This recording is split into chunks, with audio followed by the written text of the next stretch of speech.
നമുക്കൊരു ഇൻസ്പെക്ഷൻ വരുന്ന സമയത്ത് അല്ലെങ്കിൽ ഇൻസ്പെക്ഷൻ എൻക്വയറി വരുന്ന സമയത്ത് എമൗണ്ട് അഡ്ജസ്റ്റ് ചെയ്ത് തരുന്നതും അങ്ങനെ അതുപോലെ ഡിസ്കൗണ്ട് അങ്ങനെയുള്ള രീതിയിൽ പലരും നമ്മൾ അപ്രോച്ച് ചെയ്യാറുണ്ട്. ഇത് നമുക്ക് അങ്ങനെ ഡിസ്കൗണ്ട് ചെയ്ത് കൊടുക്കുന്ന അങ്ങനത്തെ ടൈപ്പ് ഒരു സർവീസ് കാറ്റഗറി അല്ല. നമ്മൾ ചെയ്യുന്ന സർവീസ് അത്രയും ക്വാളിറ്റി സർവീസും നമ്മൾ യൂസ് ചെയ്യുന്ന എക്യുപ്മെൻറ്റ്സ് ആയാലും അത്ര അഡ്വാൻസ്ഡ് ആയിട്ടുള്ള എക്യുപ്മെൻറ്റ്സ് ആണ്. അത്രയും വർക്ക് ക്വാളിറ്റി നമ്മൾ പ്രോമിസ് ചെയ്യുന്നുണ്ട്.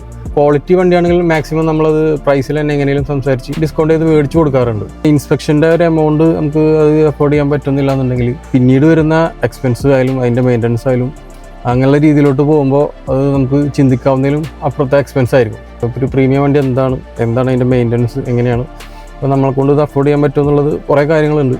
അപ്പോൾ മെയിനായിട്ട് അതിനെപ്പറ്റി കറക്റ്റായിട്ട് സ്റ്റഡി ചെയ്തിട്ട് വേണം പർച്ചേസ് ചെയ്യാൻ. ചെറിയൊരു എമൗണ്ട് നമുക്ക് ഇൻവെസ്റ്റ് ചെയ്യുമ്പോൾ അത് കൂടുതലായിട്ട് തോന്നുന്നുണ്ടെങ്കിൽ പ്രീമിയം കാറ്റഗറിയിൽ നിന്ന് മാറി ഒരു നോർമൽ കാറ്റഗറിയിലേക്ക് മാറുന്നതായിരിക്കും നല്ലത്. ഒരുപാട് ഇൻസ്പെക്ഷൻ ടീം ഇപ്പോൾ കേരളത്തിലുണ്ട്.